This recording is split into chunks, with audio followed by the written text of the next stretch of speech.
Hi, Run Your Story family. This is Allison Gaillard with Run Your Story, where every story needs to be heard.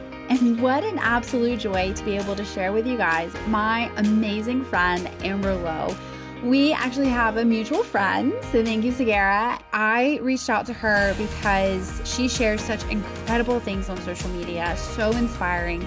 And I'm like, I've got to get to know this person. What I didn't know and learned is that Amber is not only an amazing runner, has such a beautiful spirit for the running community in the Texas area, but she also is a physical therapist that specializes in working with runners and also a running coach.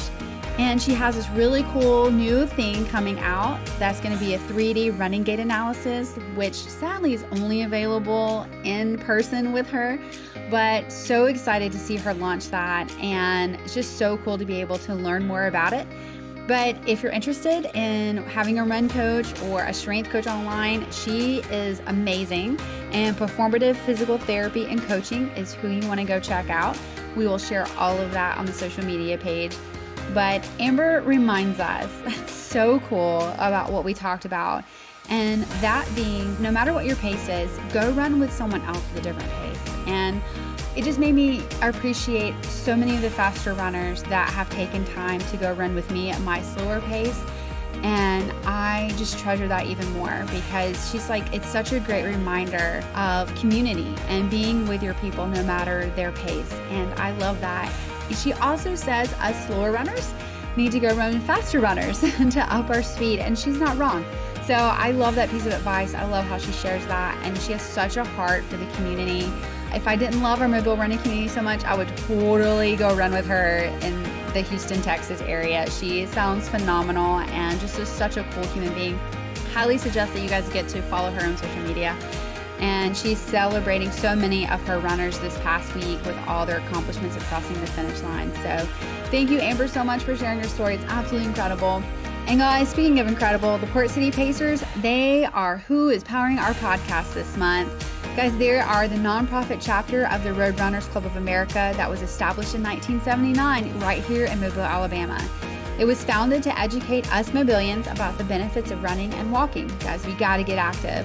The club is committed to promoting and encouraging participation in road races. So many fun ones coming up, from Battle of Mobile 5K to the Azalea Trail Run, Mobile 8K, and Do It in the Bush, and so many more. Guys, go check them out.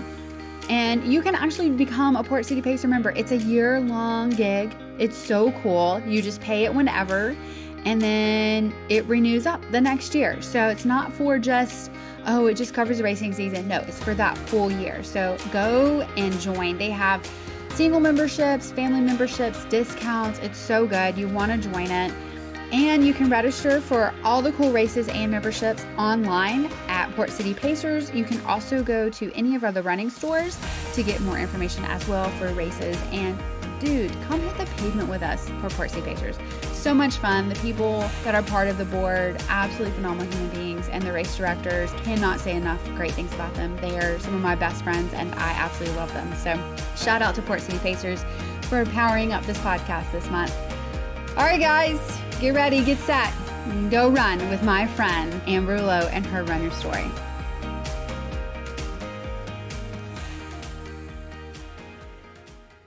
Well, thank you, Amber, so much for sharing your story. I'm so excited.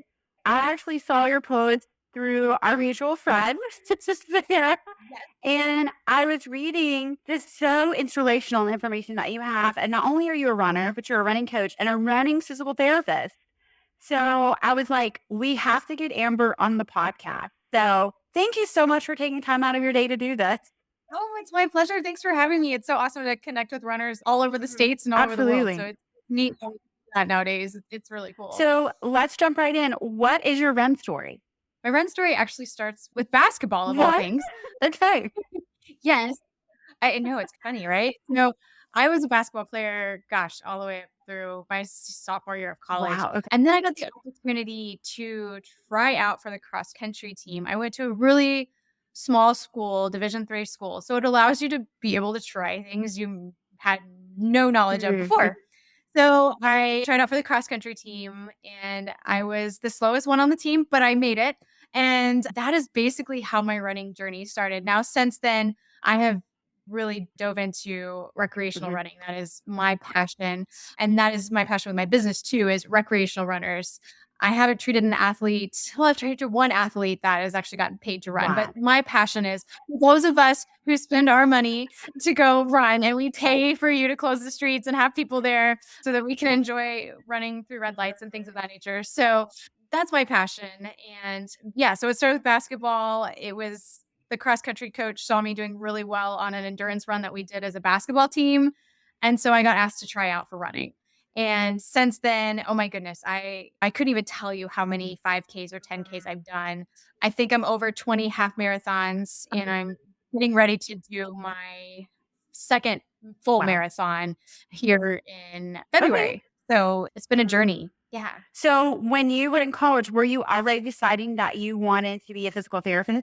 No, when I was an undergrad, I thought I was going to be a personal trainer. I really wanted to be a highly educated personal trainer. But then when I noticed that I needed a little more problem solving, I needed a little more medical piece to my career. And my mom literally bought me career books, and I just sat down and was like, okay, what am I going to do with my life? I love sports.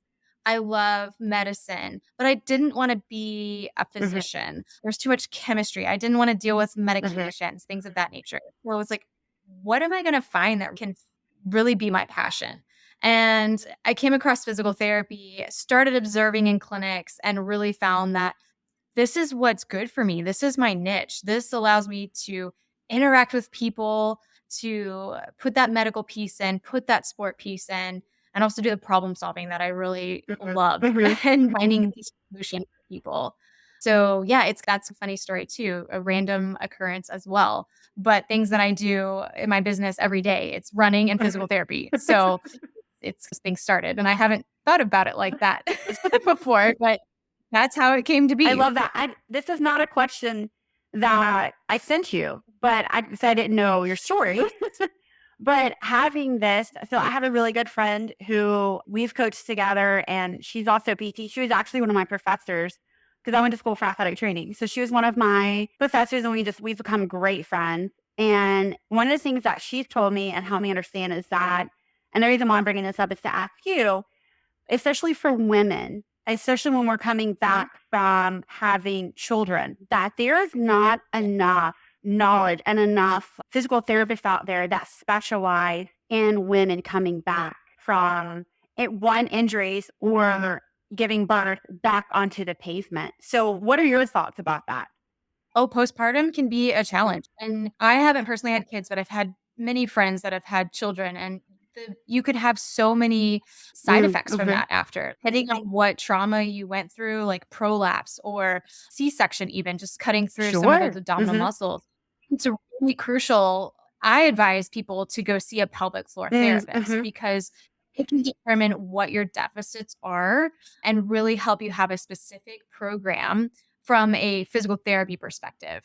Now, from a running perspective, working with a coach is a great option because it allows you to work back sequentially to make sure that we adjust based on your symptoms, how things are going. But one thing I like to say, especially for women, is even depending on the age range, is you don't have to pee on yourself when you run. Make sure you get that taken care of. Some people, especially as they get older, they'll say, oh no, it's just because I'm older, it's incontinence, it's fine. But hey, ladies, it's okay to talk about pee, and please make sure you get that addressed because you don't have to feel that way when you're running. So pelvic floor therapists are an amazing person to see to get that stuff taken care of. That is a great, you nailed that. But it's also not something that so many people want to talk about. They're like, they go to the doctor and they're like, yeah, you're released to run. But then, like you said, if there's no specialist to help guide them or a coach, then they're just out there and they're like, they think that's the norm. And right. I like that. And it's okay to talk about those things that are uncomfortable. Make sure you voice those because you're not the only woman going through those things. Right. So you don't have to have a face that says everything's great and peachy. Please get those things taken care of so that you can enjoy those, know what's normal, right? But if something needs to be addressed, then that clinician can help you overcome those hurdles. That is so good. Thank you for sharing that. I really appreciate that. let's Yeah. talk about some lessons that you've learned from running. Yes. I was thinking about this question because I was like, okay, so there's so many lessons. I put it down to 3 things so that I wouldn't talk forever on this topic. Listen, it's my favorite question. So A great question, because I think you're always going to be learning things when you're running, whether it's learning how to train better or just mental pieces or emotional pieces, whatever it may be. But the 3 that I came down to that I was going to talk with you about was, the first thing was stop comparing yourself to other runners. I think, especially since you've been females before, we are so guilty of trying to compare ourselves to others and try to quote unquote live up to what we think the other woman is. I feel like it steals so much of what we can enjoy about running. So I know I'm guilty of, I'm doing better, but I was guilty of, I needed to run faster so that when my runs came across on social media or whatnot, it looked like I was like really fast. But that's not the best way to train. So I've really tried to not compare myself as much, to just encourage people, including myself, that no matter how fast or slow that run went, that we still did that run. We still enjoyed the fact that we can A, run, B, get outside or torture ourselves on the treadmill, depending on how you feel about it. But just to really not compare ourselves to others. Now, we can use it as a motivation at times, but if it's starting to really get on your psyche and really drag you down, I feel like that's something that we need to get away from. So social media is out there all the time, of course, but trying to get away from that comparison was something that helped me enjoy running more and really just allowed me to have some freedom with my runs as well. So that was one of the first things that I've learned myself. And I try to impart that to new runners, as well as those people that, or my athletes that I feel like are struggling with that as well. So comparison was like the number one thing I wanted to share with you on what I learned and how it helped me. And then number 2 is slow down. It's crucial, especially if you're starting running, to start slow.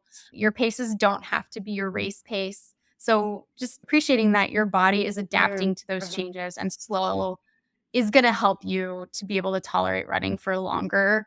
And even just if your friend is slower than you, it's okay. Go do an easy run with your friend that runs slower, and that's good for you too. So take into account that even if you do run 3 minutes slower than your normal easy run, you're still getting some training effect. You're still getting some physiological changes that are going to help your aerobic system. So it's good for both an emotional, mental, and conversational and physical piece to slow down on your runs. For easy runs, that is. There are times for faster runs. Yeah, absolutely.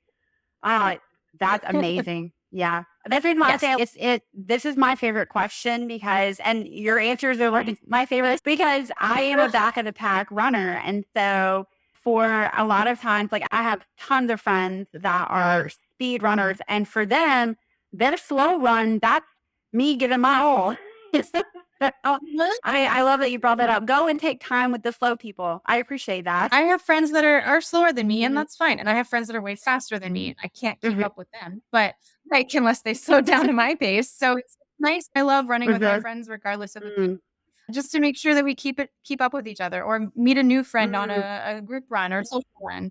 Everybody wants to feel included and to have friends. So don't let that pace stop you from slowing down sometimes. Dude, Amber, I wish you lived here in Alabama. Yeah, come on. I'd love to run in Mobile. I haven't run in Alabama. Oh, man. I just feel like with you, Betsy. Hey, yeah, that's such a great philosophy. I love that so much. Oh, man. Let's talk about, do you have a favorite race? This one's interesting. I think I'd have to say my favorite race is one that I've done the most. I kept going back and doing it. And part of that is because it's my hometown. I'm from Houston, Texas. So that's home for me. And I think that Houston, it's actually next weekend, is the Aramco half, and the Chevron full is next weekend. But the half is the one I've done the most in all of my running. I've done that half, goodness, over a handful of times. So it's one that I would consider my favorite race because A, it's hometown, B, it's flat, and C, that's such a fun environment. There are spectators all around. They have great signs, which, yes, you can get anywhere, but it's all along that race course, and it's really well organized. And I think that's my favorite, because I can't do it this year, but I'm going to go do it next year. It's just like going home, having that race, and just seeing how you progress, or if you have a bad race, hey, well, there it is. But just seeing how over the years things change, how different running groups you get to meet up with, and that's my favorite race, I would say I right now. love that. We actually had a big group from Mobile that went last year. Yeah, Oh, really? to Houston Marathon and half, and they talked about the weather being terrible last year. Or the It was cold. It was cold. But that's pretty good. We'd rather be cold than hot. Let's talk about At least what does your pre-race routine look like? Yes. So my pre-race routine is yes. I was so happy when I found out I could eat Pop-Tarts again because that's my pre-race fuel. Is 2 hours before the race is Pop-Tarts. Okay. And I don't feel guilty about it. I love a Pop-Tart. I'm gonna eat it, all of it. And the cinnamon sugar is my favorite. And sorry, favorite flavor. It's my favorite. So I eat a Pop-Tart 2 hours before. My hydration that I enjoy is liquid IV. So I drink a liquid IV before I leave the house and just make sure to start that electrolyte and also getting those easy to digest carbs. Once I get to the race, drinking a little bit more fluid. And then, of course, I'm one of those runners that has to go to the bathroom a ton of times. I know it's all psychological. I get it. But I know I have to be there early enough to go to the bathroom at least 3 or 4 times. So getting there early, and that's my major pre-race. And then getting into the corrals. I like to get in the corrals about 10 minutes to 15 minutes before the closing time, just so the anxiety is gone. I know I'm there. I'm going to be okay. And just starting to get mentally ready for I do a lot of races for fun, but if I'm wanting one that's going to be an intense one, I got to get in the zone. I've got to really just get my mind ready to tackle what I'm going to do and go over my strategy for that race. I gotcha. I like that. You cross the finish line and it's post-race. What does that routine look like? Yes. So typically from a physical perspective, I like to walk a little bit so that I can get some of that icky stuff out of my body. Just start working those muscles a little low key style. I don't typically do a jog after. I'm more of a walker, no matter what the distance is. But so getting a walk in, and then I typically can't eat for an hour after the race. That's me. But I love, like today after my long run, I had a quesadilla. I'm like a quesadilla hamburger. Give me some good food. So, man, I sound really unhealthy. Give me Pop-Tarts, give me hamburger. But yeah, so that's my post-race. I do a little bit of flexibility work, but I don't do much stretching. I know some people are big on stretching after the runs, but that's not my forte. Just trying to keep my body moving nicely and lightly and getting hydrated after a run are post-race ideas. Dude, that's awesome. I love that quesadilla and Pop-Tart. I love that so much. Oh, yeah. Hey, I love it. What is your favorite running item? You're like, I cannot run without this item. Yes, this is going to be pants or shorts with pockets. Yes, please. I started running with those probably 2 years ago, and I can't go back. I've tried to go back. I've got my phone, I've got my pepper spray, I've got the dogs, I've got their bags. Everything is there. And I don't have this little bag on me all the time, popping up and down. So pants with pockets are great. And then my second favorite would be Sprints hats. I also just love my hat. My head is really small, and I love the prints that they have. Those are I'm not an ambassador. This is not anything like that. I just love the dang hat. So I have so many, but that's my second favorite running item. Again, Amber, I feel like you and I are we're instant besties because I have a hat wall, and several of them are Sprint hats because I like a good hat. And of course, living in the South, it's so hot and humid a lot of the season. So a lot of the year for us. And so just having that nice little hat, it's a game changer. So I love that. What's your favorite print that you have? Okay, so I also play pickleball. So I have the really fun pickleball hat that they have. And then there's the cheetah one that I have as well. So yeah. Which print is your favorite? I think I have to go with the flamingo one. I gotcha. Okay. It's my go-to. The one I wore most recently was the Christmas one with the mushrooms and little gnome-looking guys. But yeah, I have to. If I go for one, it's going to be that flamingo one. It's just like there you go. Yeah. Yeah. The flamingo is the ultimate runner, one-legged at a time. Yep. There you go. Okay. these and that. Yes. Let's talk running shoes. What do you run in, my friend?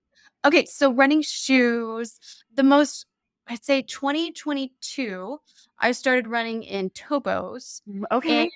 And I see this. Yes, you've heard of them and you must like them. So the Topos, I like them because they have a wider toe box.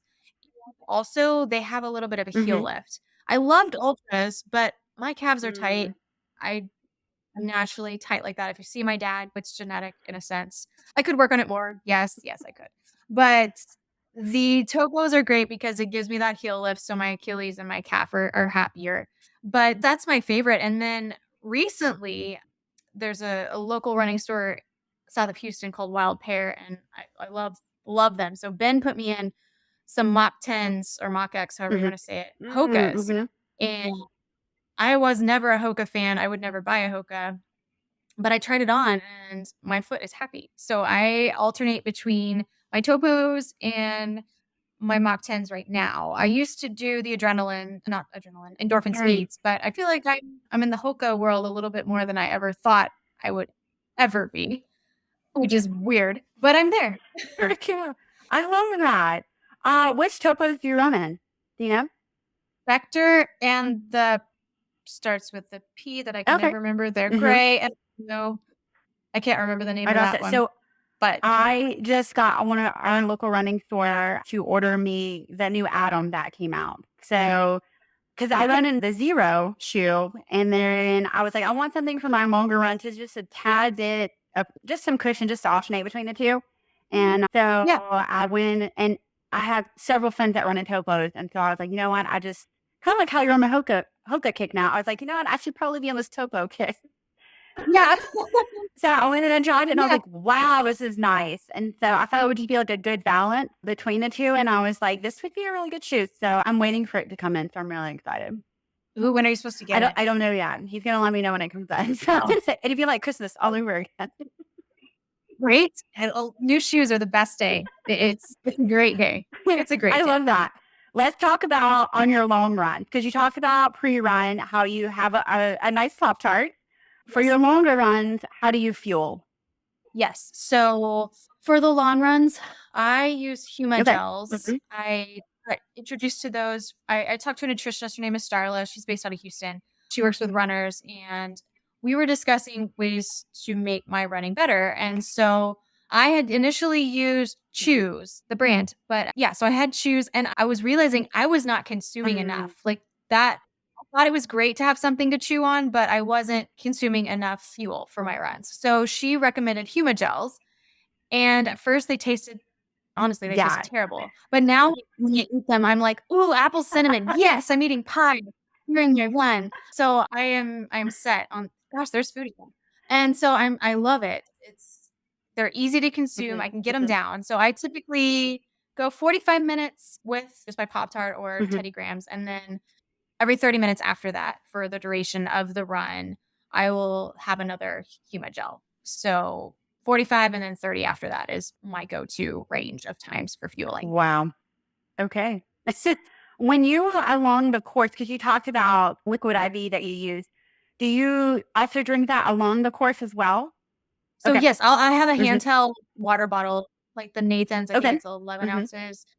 So I carry that with me on pretty much any run that's over 45 minutes. And I'd have liquid IV in there. And then if I run out, I'll just put more water in, and then I'll put another packet to go in. That's what I predominantly drink during the long runs and races. So you take it out of your pocket of your running tights? Yes, that, and since the marathon's coming up, I do have to break out my little belt. Yeah. So I take a little. It's actually one I got from the Houston race year. So I've had to break it out now, and I will carry stuff in it, depending on the shoulder. But yes, I will. I'm working that out, and pockets are. There we go. Agreed, 100%. Circle back to that. Yes. Do you have a favorite running memory? Favorite running memory? I would go with one that's going to keep building memories, which is kind of fun. So my sister-in-law and a friend of ours, we have decided to do at least one half marathon somewhere in the world each year. And we've ended up doing more than one. But That I think is my favorite memory because we've been able to go, like we did Vegas, we've done San Antonio, we've done San Jose. And so we've got 2 more planned hopefully for this year, San Diego and Detroit to go across to Canada and back. Wow. So got these cool trips Mhm. planned and just a cool memory to just be like wherever the person is that's the slowest at that point, we stay together most of the time and we run and we just have fun and we take pictures and we cheer each other on and we may tick each other off if we're out of shape and we need that to run, but we get through and we finish. So it's a great memory because we go and travel these new cities and we'll continue to do so for however long we can. And I think that's pretty I sweet. love that. So it's like a girls' weekend away. Yeah. We're called the 3 chicks from Texas. 3 running chicks from Texas. Yeah. That's adorable. I love that so much. Oh. Yes. We're dorks, but we love it. Let's talk about, do you have running jam? Do you listen to music when you run? I started listening to music when I ran because my pockets would actually call my significant other or my mother on my phone. So I have to have a little noise Mhm. coming out of my pocket so that I know I'm not calling someone. But so I've just started to have fun with it. And so I was born in the 80s. So my music of choice is currently called Shake Your Tail Feather. If you're familiar with that song, is the Pandora station that I listen to. So it's a myriad of things from a little bit of Latin Mhm. music to some rap to some Okay. R&B. And so it's actually brought some interesting conversations up with runners along races. Sure. It's been pretty fun. And they're like, "Ooh, that song going up that hill or whatever it may be. So those are my jams right now is Shake Your Tail Feather Pandora Station. Yeah. I'm gonna own it. I love that's so funny. I love Okay, I'm really excited to know what this next question is because you being a PT and a running coach, what is your favorite recovery tool, whether for yourself or for your athletes or patients? Yes. So my favorite is cupping. I Yes. have a cupping set that's for Mhm. me. Yeah. So it's Mhm. great. I really enjoyed being able to self Mhm. treat because dry needling is really hard for me to do to myself. It's a great tool to get Mm. muscles to recover, set, but it's really hard to do on your own. So cupping has been great, really reducing some soft tissue tightness that kind of soreness you may have if you've pushed yourself or gone a longer distance. So cupping is my Right. go-to. That is my jam. So I use it not only for recovery, but also in treatment Mhm. sessions and things of that nature. So it's been an awesome recovery tool. Oh. And it sounds like you've used cupping Uh, before. so, yeah, man, I have my own set of cups as well. And again, my friend Kristen, that's a PT, we will work on each other. So when we go on girls trips for races, and actually last month, yeah, in December, there was 4 of us. We went and stayed in Biloxi together and ran a half. And Nice. normally we have a little setup that we do. We didn't do it this year, but we'll bring recovery stuff. And so we bring the cups. So Yes. Yes. I'll take about 4 I can fit in my suitcase Mm. and then a little caption, and that travels with me too. That is awesome. Yeah. Oh, man. Yeah. So good. Yeah.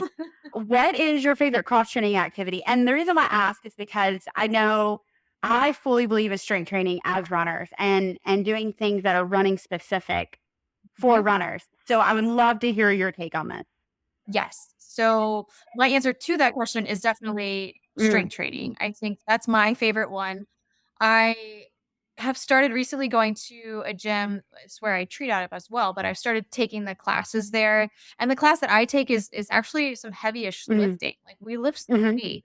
Now I'm not as strong or do I lift as much as some of the gentlemen know or some females that are really strong. I'm not there yet. I'm working up to my strength there, but I love it. It's really helped my running. It's helped my mm, joints feel mhm, better when I'm running as well. So I think strength training is huge. Now, there are pieces I like to add mhm, in from a PT perspective and a running specific perspective. So I have to add in things on my own, like a little more single leg mhm, stability or like hip strength.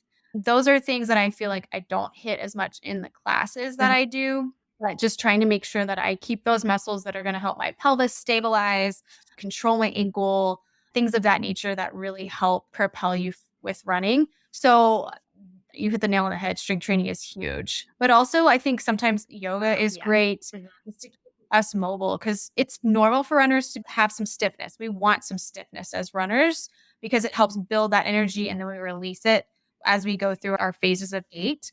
But yoga keeps everything balanced a little bit. So that's another piece I like to keep people on. Yoga with Adrienne has some great stuff if you're looking for somewhere to start. She has some great runner specific stuff. But yes, so typically if a runner works with me as a coach, they have the option to do a strength training piece as well, which is specific to some good loading strength training, but also that specific stuff, like getting on one leg, that getting your hips firing, because a lot of times some of us don't even know how to get our hips firing. So those are crucial for us to have and activate. Dude, that is awesome. So good. Is there a race that you're like, I don't think I'll ever do that one again?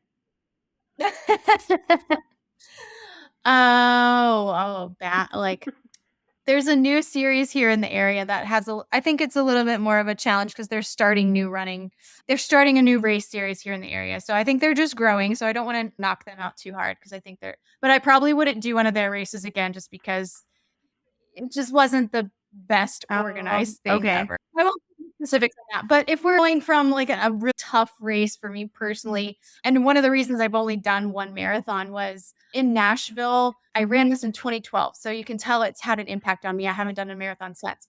But I've coached so many people through a marathon. I just haven't run one on my own. Nevertheless, that was a tough one because I felt so great up until mile 15. And I always come back to the thought, should I have DNF'd this race? Because I felt awful. I felt like I was going to throw up. I felt like I was going to pass out. Like there was something funky.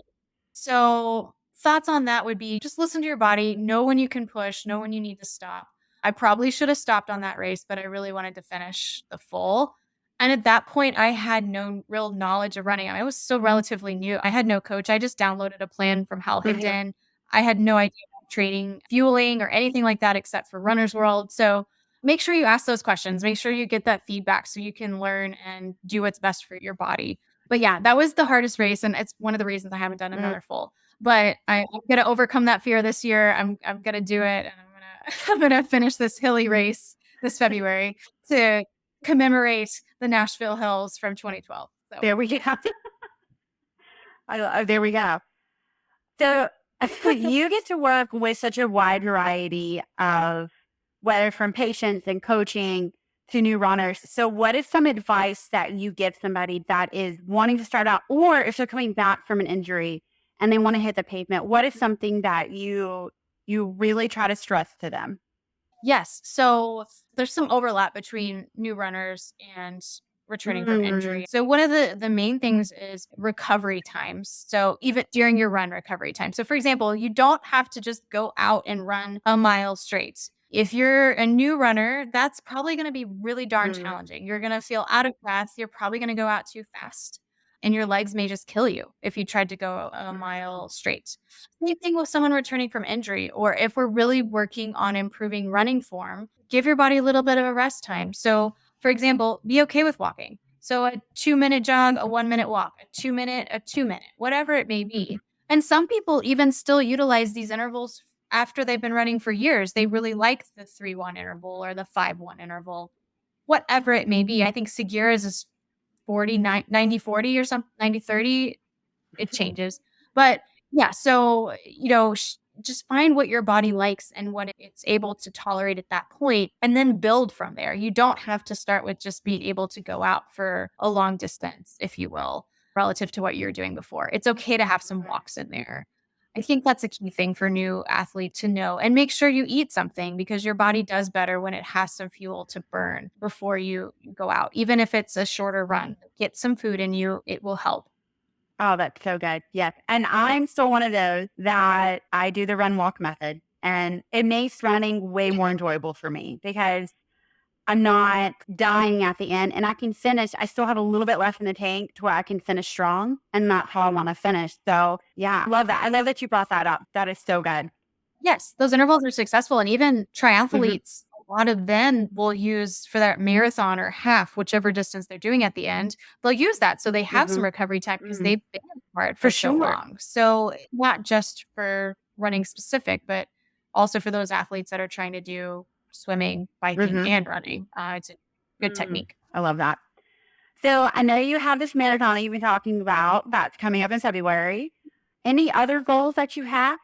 That's the main one. And we got to talk about your marathons when you're training for one. You tell everybody about it. That's the main one for this year. That will also culminate the Austin Distance Challenge, which is, it's not an event, but you sign up to do the Austin Distance Challenge, and you have to do so many races throughout the season and put on a leaderboard depending on how long it took for each race. And of course, you could win certain things and you get a really cool jacket. So that race will be the culmination of also completing a marathon again, but also completing the Austin Distance Challenge. One of my friends, Bridget, talked me into doing that last minute, and I'm glad she did. It's been fun. And I'd do it again as well. So it was a great way to keep motivated through the fall and then getting for these races. But that's my main one for this year. And then eventually I would love to run Chicago. I think that's, if I'm going to do a major, I would love to do Chicago at some point, even though as training in the summer in the South is a questionable sense of mental stability. But yes, it was something that I would like to do. Let's talk about, is there a mantra that you have for, man, when you're like, I want to give up. I don't want to do this. Like when you talked about the Knoxville Marathon, about how you were like, man, I want to give up. Is there something that you tell yourself? There's a couple things. I think my main mantra for my running is, and it's the tagline for my business as well, it's keep living that run life 1 mile at a time. And sometimes it drops down to 1 step at a time, whatever it may be, depending on how you're feeling. But that's my thing, is 1 step at a time. If you're feeling really rough, you just got to keep pushing a little bit, or 1 mile at a time when we're looking at bigger picture things. But yeah, it's just like, take it off bit by bit, chew on it, and just keep trucking, keep moving. And I feel like that plays well into life as well when we find challenges that come up, because life it throws curveballs. So how are you going to address those? So yeah, live that run life 1 mile at a time is my mantra, for my overarching mantra. And yeah, that would be that is so good. I love that. Oh man. Got to give credit to my significant other. He came up with that. That's not me. So plug for Cameron there. At least they're all good for something. Right? What is then your favorite length to run, whether it's for a race or a training session? What is it that you're like, you know what? Yes, I get to go run X amount of miles today. I like the half marathon distance. Okay. Yeah, that's my favorite distance. I feel that's part of the reason why I didn't go to the full for a while. It's because it was my comfort zone. This is my favorite. It's about 2-ish hours. I can do it. I feel good. Like, I'm happy with this distance. But now that I've started getting back into those longer runs, I'm like, dang, I was out here for 3 hours, and that was kind of fun too. So, but I think I'd still go with the half. I like that distance. If you'd asked me before this training, that would have been my go-to answer. I love the half marathon distance. I love that. So I want to talk about when you're not running, what are you passionate about? Obviously, you're passionate about physical therapy and coaching. And then I also want to talk about how people reach out to you. I know that you're in the Austin area, so obviously you see people in Austin, but do you do online coaching as well? Yes. Online coaching is technically virtual. I do it through the VDOT application. So it allows me to keep in communication, check in on runs whenever they occur. I typically check it daily so I can see how things are going. People have comments, then I'll read those and respond as applicable. But yes, so that is, my coaching definitely has virtual options for all over the country. We can work with time zones, no worries. But yes, so I do that. And also the strength training, I have those online as well. So there's ways to have access to those no matter where you are. But as far as other things that I do aside from running, I love to bake. As you can tell, I have a little bit of a sweet tooth. So I love making things that are sweet, cookies, brownies, whatever. We also have 2 dogs. So those are our kids, our fur babies. And they get to go on runs with me, and they're our kids and they keep us entertained. But yeah. And then of course, I have an amazing running community up here. So spending time with them while we're running or outside of running has been a real nice blessing for me in this area. It's been great. But the best way to reach out to me is actually text messages, 713-412-7123. I know you'll put those in the show notes, but that's the easiest way to get me quickly. My website also has access to communication with me. You can put in a request for a call or whatever it may be. And so that's performativephysicaltherapy.com. So that has information on the run coaching. I know you're a little far for PT, and I can't do PT for people out of Texas. But yes, so any coaching questions, or if you have friends in the Austin area, I'm also starting a new running analysis. I can't tell you everything about it right now because it's not, it's released on the 10th. So yes, because you said it's the 17th. Yes. So I have a new 3D running analysis coming out. So it's going to be really cool. It turns you into a 3D image, and we get a ton of data from it. Yeah, it's really cool. You can see it on the computer screen. You become this computer image, and you can see where your deficits lie. And then we can put you in programs to help you improve those things and improve your running. Wow. So I am pumped about that. Yes, it's through Run DNA, Helix 3D software. So it's coming out. I'm releasing the information next week. So yeah, that's exciting. So how did you come about learning about that? Yes. So Run DNA is the program, and it's where a friend of mine, he started doing their certified running analysis because he has a drone analysis that he does in Houston. And that's how I found out about them, was just through line 25/8 Sports Med. And then I started looking at their website, looking at the courses and things of that nature. I was like, this is really cool. And I met a clinician who has this platform and who has this software, and she really liked it. She's a PT in California. We talked about it. She loved it. And so I was like, okay, let's give it a try. Let me get on a call. Let me see what I need to do to make this happen. Because my running analysis right now is great. Don't get me wrong. It's on my phone. I go through a spreadsheet with runners. We talk about drills and things like this. But I think this program is just going to be over the top amazing. So I'm excited. Yeah, I'm excited for you. That's awesome. Yay. Yeah. Are there any final words of wisdom that you want to share? I would say the most important thing for us as recreational runners is have fun with it, enjoy it.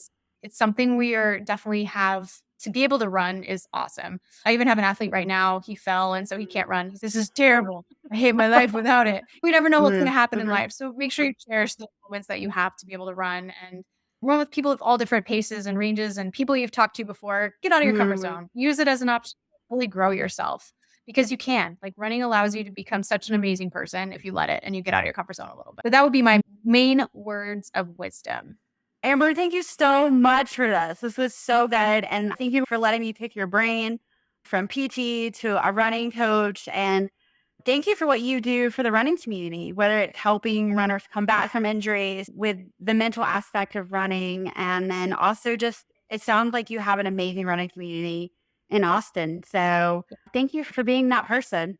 Well, yeah, no, thanks for having me, Allison. I love the premise of your podcast and really helping other runners to see where people started, because everybody's got a different story and you never know what you're going to glean from someone else's story and be able to implement it into yours. So I love it. And it's fun talking to you. You've got such a passion for this and you're easy to talk to. So thank you so much. Absolutely. Well, thank you, my friend. And so excited for everything. And I cannot wait to see all the feedback you get from the 3D analysis. I'm really interested. You can come to Austin. There's some great running here. My husband is the biggest Texas. Come on down. I love it. Thank you so much, my friend. You're welcome.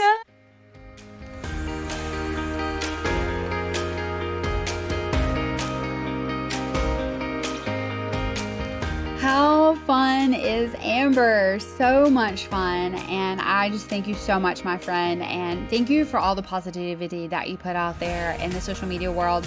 I can only imagine what you're like as a running coach and a strength coach and a PT. Absolutely incredible, and truly grateful for you and what you're doing in your community, as it's just beautiful, and just absolutely have enjoyed getting to know you and our friendship grow on social media. Hopefully one day we get to run together. I would absolutely love that. Thank you again for sharing such amazing words and just all the cool things that you do to make your running community go. And I absolutely love that. So much fun, and you are just so cool. Just absolutely love it. And guys, huge shout out again. Thank you so much to Port City Pacers for powering up our podcast and making sure that we have some really cool runs in our beautiful city. Absolutely one of my favorite things is to run in our city with the best people in Mobile. And so thank you to Port City Pacers for powering up this podcast. And thank you to Mars Hill for always making this podcast possible, whether over a Zoom call or in person. It takes a village to make this podcast happen, and I'm truly grateful. And as always, our Patreon supporters, you are amazing. I absolutely love you all. Thank you so much for believing in this podcast and making sure that it is taken care of financially. So thank you guys. Anybody can join a Patreon. You can follow it. You can find us on Patreon, and you can also go to our website for more information. And as always, Greg Gaillard, the man himself, makes this podcast possible. Greg Gaillard from Gaillard Tech Services. He's the dude to make sure that your website is fresh, up and coming. Whatever you need, he's got it. So definitely reach out to him. Gaillard Tech Services, you can find him on social media as well. And go like, share, and comment Amber's story. Is so cool. And again, if you want to reach out to her, it'll be on our social media page and also in show notes. Highly suggest that you do that. Again, she's taking virtual clients, and I am super interested. I think she is a rock star and can only imagine what she's like as a coach. So I'm keeping that in the back of my mind. So, and just Amber, thank you so much. Your story is just absolutely incredible, and I appreciate the journey. I appreciate the honesty and all the cool things that you do. You're just a cool human, my friend. So thank you, my friend, so much for taking time out of your day to share your story. And again, what you're doing for your running community is absolutely spectacular. And now a part of your story is a part of mine. And so I take it whenever I go and I hit the pavement, because we run our stories, because every story needs to be heard.